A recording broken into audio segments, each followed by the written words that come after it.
Hello students, आज मैं आपको क्लास 9 का सर्कल चैप्टर की एक्सरसाइज 9.3 का क्वेश्चन नंबर 12 बताने वाली हूँ। इससे पहले मैंने सारे क्वेश्चन सॉल्व करे हैं और एक वीडियो में एक ही क्वेश्चन है और इससे रिलेटेड जितने भी थ्योरम है वो भी प्रूव कर रखे हैं। ठीक है, देखो क्वेश्चन क्या दे रखा है।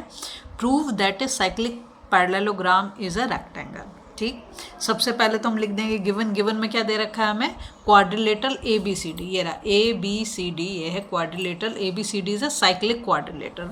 किसी को हम साइक्लिक क्वाड्रिलेटरल कब कहेंगे, जब एक तो वो सर्कल के अंदर होना चाहिए, दूसरे जो उसके अपोजिट एंगल का सम है, जैसे यहाँ एंगल ए और सी है, इसका सम जो है सप्लीमेंट्री मतलब 180 हो, तब हम उसे बोल सकते हैं साइक्लिक क्वाड्रिलेटरल। ठीक है, अब हमें इसमें प्रूव क्या करना है। प्रूव करने के लिए उसने बोला है कि वो जो है साइक्लिक क्वाड्रिलेटरल क्या है, एक रेक्टेंगल है, ये हमें प्रूव करना है। तो हम लिख देंगे A B C D is a rectangle, ये हमें प्रूव करके दिखाना है। ठीक है, देखो प्रूफ शुरू होता है।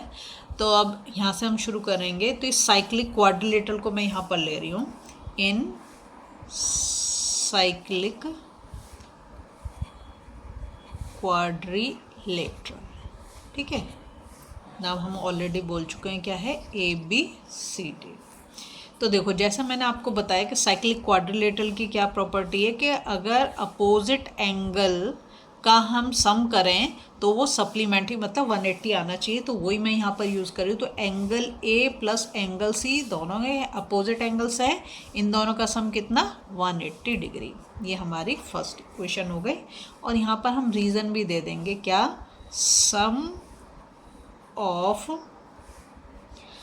Either pair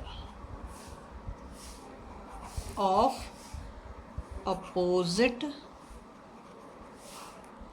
angles is 180 degree. ठीक है, इसी तरीके से। और दूसरा ये क्योंकि पैरेललोग्राम है तो पैरेललोग्राम की क्या प्रॉपर्टी होती है, पैरेललोग्राम की प्रॉपर्टी होती है तो अपोजिट एंगल्स आर इक्वल। क्या होती है, अपोजिट एंगल्स आर इक्वल। तो एंगल ए किसके बराबर होना चाहिए उस हिसाब से, angle A equals to angle C. ठीक है, ये कहाँ से लिया मैंने, पैरेललोग्राम की प्रॉपर्टी। तो मैं लिख दूंगी opposite angles of a parallelogram are equal. ठीक है, दूसरा हो गया। अब हम इसे फर्स्ट और सेकंड से करेंगे, फ्रॉम 1 and 2। क्या करेंगे, देखो जैसे यहाँ पे मैंने लिख दिया angle A is equal to angle C, तो एंगल ए की जगह पे मैं एंगल सी लिख सकती हूँ या एंगल सी की जगह पे मैं एंगल ए लिख सकती हूँ। तो मैं यहाँ पे यही कर रही हूँ, एंगल ए प्लस सी की जगह पे मैं यहाँ पर एंगल ए लिख दे रही हूँ। तो दोनों का सम तो कितना आएगा, 180 डिग्री। ये हो गया, इन दोनों को 1 + 1 2 हो गया, तो twice of angle A equals to 180 degree. और angle A equals to 180 divided by 2, तो ये कितना आ गया हमारा, 90 डिग्री। ठीक है, तो एंगल ए हमने कितना निकाल दिया, 90 डिग्री। तो एंगल सी भी कितना होगा, 90 डिग्री होगा। बिल्कुल सिमिलरली जैसे यहाँ पर हमने करा है, ऐसे एंगल बी और डी के लिए भी हम कर सकते हैं कि angle B plus angle D is equal to 180 degree, है ना।